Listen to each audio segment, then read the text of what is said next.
Today, we'll demonstrate how to use the EVC201 insulation tester. The kit includes the main unit, positive cable, negative cable, and ground cable. Let's start with the setup. First, insert the positive cable into the corresponding port and secure it tightly. Second, plug in the negative cable, following the color markings on the unit. Third, connect the ground cable, which protects the tester from damage.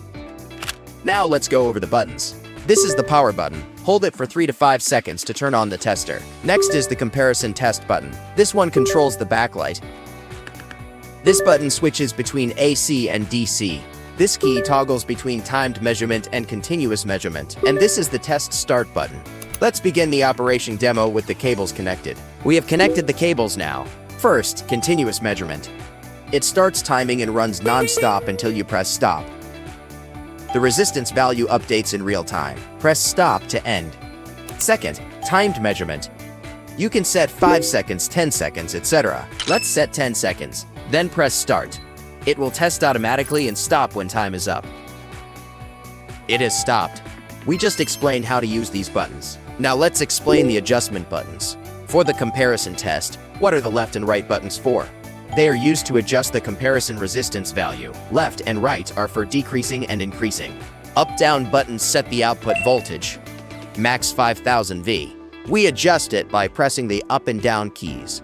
Now let's connect the cables for actual testing. First, attach the negative cable to the device housing.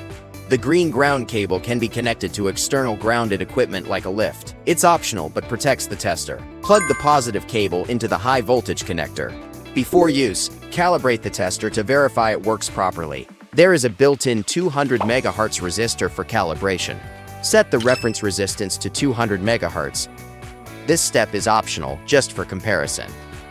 Once connected, press and hold the test button for about 3 seconds to start testing.